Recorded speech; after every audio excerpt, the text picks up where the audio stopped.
All right, Nolan, it's next week, the August 2nd primary, where we'll make big decisions in Congress and in the state house. And there are a couple barn burners still really raging out there. Let's start with the 13th congressional district, which is the new district, one of the new districts in the city of Detroit. 9 candidates, Sri Thanadar, Portia Roberson, Adam Ollier, Sherry Gayden-Yogo, Sharon McPhail. I mean, there are lots of big names in that one. There's a lot of big names, which, gives an advantage to Sri Thanadar, the state representative, who's spending $5 million of his own money to go to Congress. And the polls show that's paying off, that, he is the front runner in that race, followed rather closely by Portia Roberson and Adam Ollier, who are making a good run for that. But the significance of this race is that it's the best chance, or perhaps the only chance,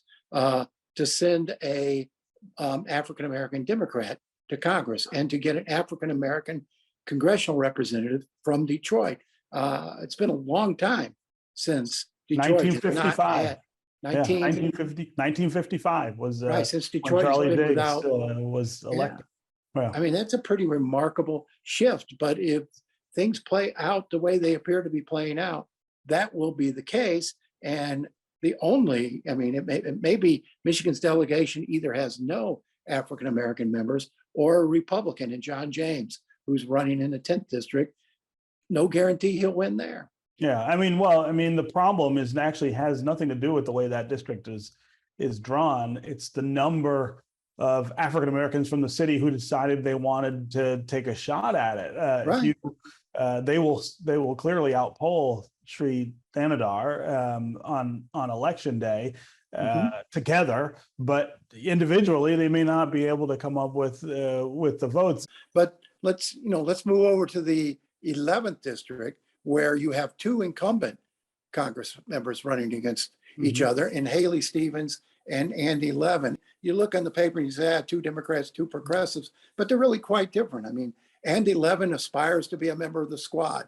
Haley Stevens describes herself as a pro-business Democrat. Now, neither one of them are moderates, but if you look at that district, it would seem that someone who comes from a business point of view and a slightly more moderate point of view would have the edge there. And I think that's what the polls are suggesting in Haley Stevens. I think the truth is that neither of them really represents the way that district was drawn. And I think what you could see is one of them win it this term, but in 2 years face a really stiff challenge from somebody who would not have gotten in it this year, because you had 2 incumbents in the race. But I'm surprised at how ugly this race has gotten. When you put 2 incumbents together, it always gets ugly.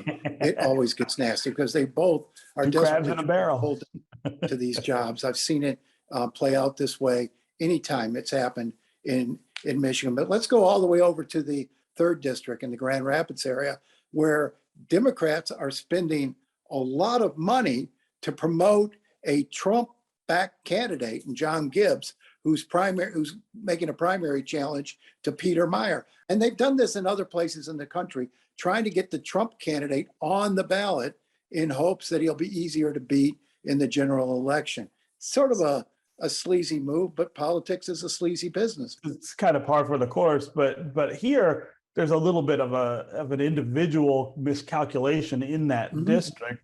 Peter Meijer, yeah, he's a Republican, but you certainly would favor him if you were a Democrat over the primary opponent that he has. And there's no guarantee that the Democrats, who, even though they're going to have a good candidate, can win that district, is not really drawn too much to their favor. I think over time, maybe they hope that because it's a more centralized district than the one that they had before, that maybe they can, but I don't think this is the year to be playing that game. Now, I think Peter Meijer will keep this seat. I think once he's through the primary, Republicans will flood that district with money, because it's districts like these that are key to them winning the majority. We had an interesting piece last week in the Detroit News about the redistricting commission itself, and the chairman of the commission saying, look, I was pressured by our attorneys to the number of black voters in these districts.